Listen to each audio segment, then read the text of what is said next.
Trains, historical recreations, fairgrounds, medieval marketplaces, it's all well and good, but where are the space bases, Captain? Well, there was the Star Wars Teal Squadron display. Oh, come on! Star Wars? How original! I wish there were a collaborative display primarily built around LEGO's very own classic Spacemen and set on the moon. Yeah, I'd like to see that. And I. Funny you should say that.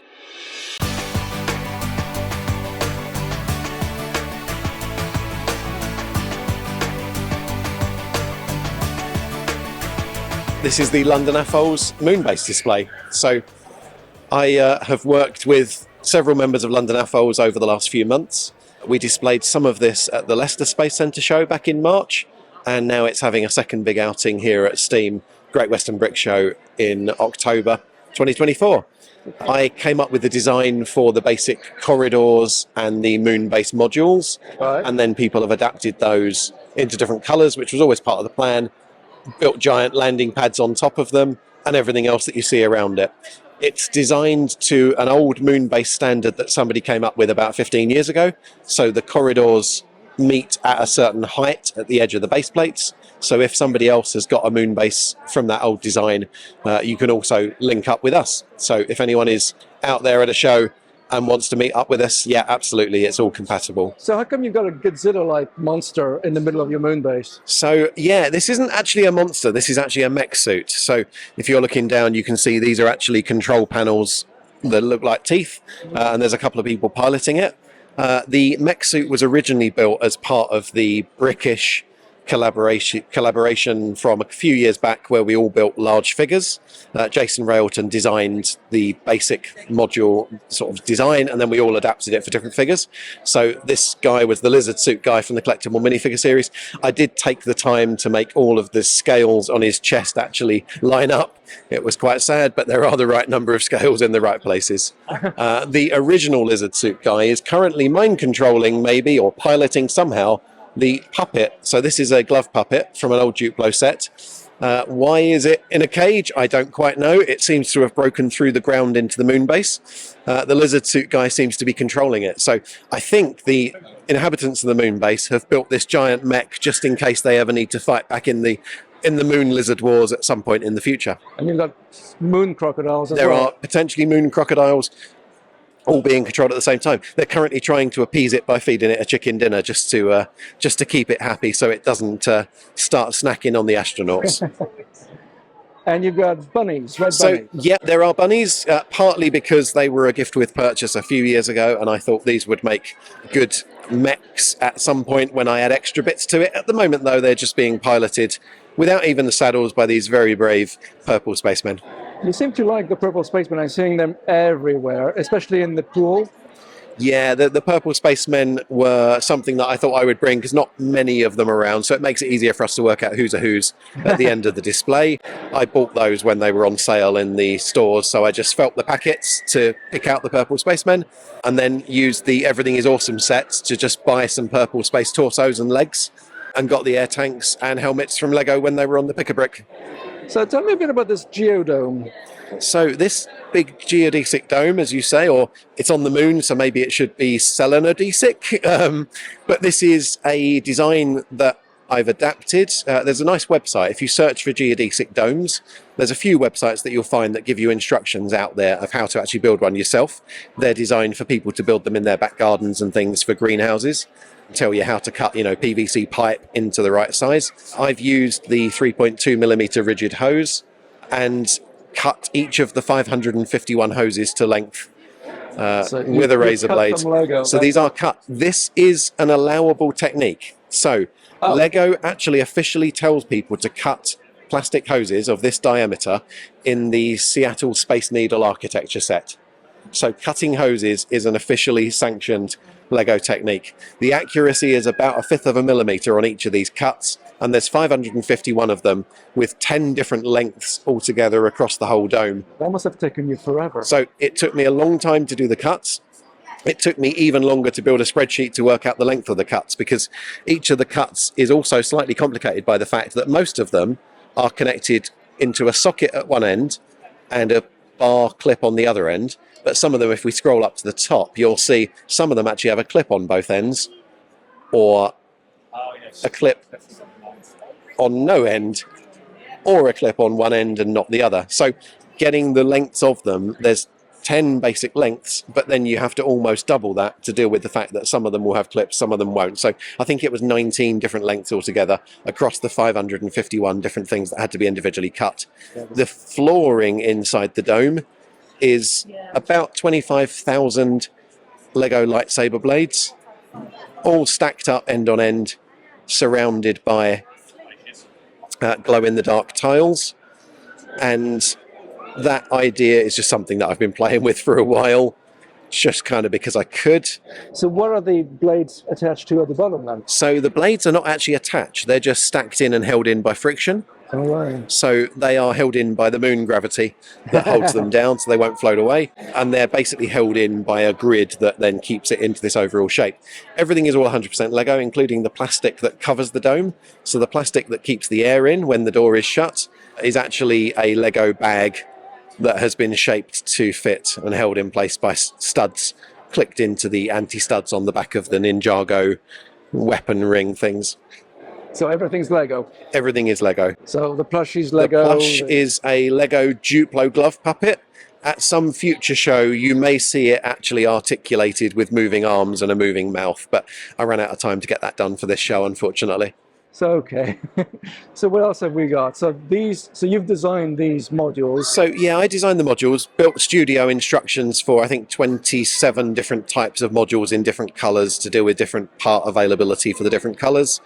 Built a standardized system that would then work with other people's modules as well, and then shared those module instructions with everybody else in my group. So that's London AFOLs, and everyone then ordered parts directly from Lego, and then we all built what you see here. Cinema, leisure. So it's very much leisure oriented from this side of what I can see. There's leisure and stuff over here. There are shops over the front. And then we move on to the monorail and things. Oh yes, on that side. Oh yeah, it's mine's right, yeah. No, this isn't big. Did you design this one? No, this is Ryan, who stood in the green shirt next to us. This is his base. Again, you can see it's mounted over the top of the standard modules that I built. But Ryan has very much added to it, as we like to see, with this whole landing pad structure that you see on top.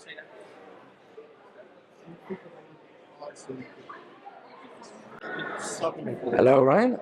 Would you be open to talking about your creation? Yeah, sure.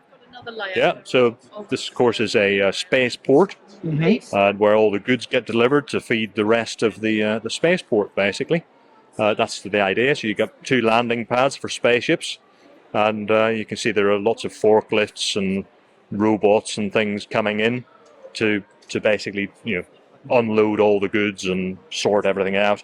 And what we have here, basically, and the idea is this obviously is the landing pad, but the building in the center is sort of the lift shaft, and all the goods get taken into the warehouse underneath, is the idea. Right. And it's all quite dark in here, unfortunately, because I haven't lit it up. We didn't have power on this module, and I didn't think to use batteries. Well, you can see everything from the Yeah, outside. you can sort of see it quite well. If the camera shows it up quite nicely. But anyway, the warehouse is in behind the corridors. You get lots of sort of space doors around, so you can get into the warehouse area, and the warehouse area then feeds across to the rest of the moon base. There's a lot of cafes and bars here. Then they need to get their pizzas and their beer from somewhere. That's the idea. So yeah, it's basically the whole corridor module. The outside of it's based on the moon base standard that John designed. Yeah. So these 32 by 32 modules you see dotted around, they have the same corner sections and Which things makes like it that. easy to connect them together. Exactly, but then the corridors themselves connect and things like that. So yeah, I've designed it with the aesthetic of basically the rest of the moon base, but then I just added the extras of the landing pad and things like that. You see the Doctor Who's having a bit of a problem there? Yes, he is indeed, yeah. He's just making a quick visit to the moon. Any Sanitation engineers are having to clean up some leakage as ground well. sanitation engineers Yes, have to exactly. Yeah, and then we got Miner. As this little thing appeared on New Elementary as a thing I was trying to build as an additional build, and we called him Minor, and we got Major that was up on the top. So this droid here was called Major, so it's Major and Minor. They're just two different droids that I... So all the droids, I mean, apart from New Elementary, did you create all this? I did, yes. So I created them for other builds. So this one here was called Auric. So it was the first time I came to Steam in 2018. I built Auric for that one, and I had a space wall. And for the space wall, I had to build something. It was all in light grey, so I didn't want to build a light grey droid. So if you look here, I'll bring him forward. So I was liking it to Lord of the Rings now. So I've got Auric the grey and Auric the white. And but of course, if you have a light grey droid on a light grey moon base, or then the contrast doesn't work as well. It's why the landing pad is dark grey. So then the light grey spaceships sort of stand out a bit more. That's part of the idea. So yeah, and then I saw all the little things. It's part of that. It was part of the New Elementary article. I used axes to make the engines, so that's why this particular spaceship is facing the back here. So it's just like it was when Kev Level for New E was asking me, can you take part in our parts fest? Here's an axe. And what can you do with that then? I said, well, I've got to try and build a spaceship with an axe. I mean, it has to happen, right? And you did it. And there you go. So you've got nice engines on that. But yeah, the original engines were actually the same as this one on here, and you can see from around this side perhaps better. So that was the original engine was on that other spaceship, but then I axed it and turned it into a bigger thing. And then of course you see there's lots of cargo around and stuff, just different greebly bits that I built. So the giant radar dish, is that your creation? No, that's not mine. That's another one of John's. So he'll be able to talk to you about that one as well. Yeah, I've only built this one here and what I call the Death Star Cantina over there by the dragon. Right. So you'll see Darth Vader's in there trying to order his penny arrabbiata, and the trays are all wet and he's having a bit of a hissy fit. I'm guessing the next creation. The next one is Kaz, so I'll hand you over to Kaz and she can have a chat. Hello, Captain. How are you? I'm all right, Kaz. Not seen you for ages. Oh, I've disappeared for quite some time, but I'm back. So what can you tell me about what you've created? Well, I've created 8 base plates worth of moon base, and we have, from this end, we've got the cantina bar, hub 4, lots of entertainment going on there, lots of drinking, the odd fist fight. And then as we come around here, this is a sort of entertainment quarter. So we've got a person-powered roller coaster. I did attempt to motorise it, but it was not very successful, so I just push it around now. And then we've got a little ride for the space babies here. Some would say I've noticed there's been a lot of space babies in this yes, and then there's a disco going on as well.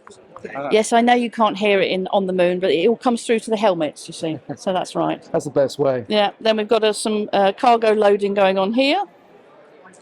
And your monorail's working. Oh yeah, shush, don't say it. Don't jinx it. It is working indeed. There we go. We can change the point so that it will go around the outside loop when it comes round again. Then in here we have a gym at the back there. There's lots of little scenes in the corridors too. So there's a pizza party going on here with some aliens. We have the station cat. Oh, I recognise one of those aliens. Yes. Yes, it does look familiar, doesn't it? And then this is the control centre where they're looking at all the landing pads and things. And then there's the Medi Bay at the back. There seems to be an alien proposal going on here. I think she said yes, I'm not sure. And then this is where they maintain all the spacesuits, and then they come out of the airlock when they need to be out on the surface. Various landing pads, and this is a recolour of the classic Buzz Lightyear ship. And indeed the one up onto over there is one of the most recent space ships that has been recoloured as well. Nice. So there we have it. Jojo, what do you think it is? Any more questions? Oh no, I mean, I'm just blown away by the amount of stuff going on inside your base. Some of them are a bit empty. I love to cram little scenes and lots of things happening. It's always nice to see things moving. Did that move because of the monorail? It does, yes. Right. That's correct. By design. Yeah, a design nicked from one of the early monorail sets. or adapted from it. So,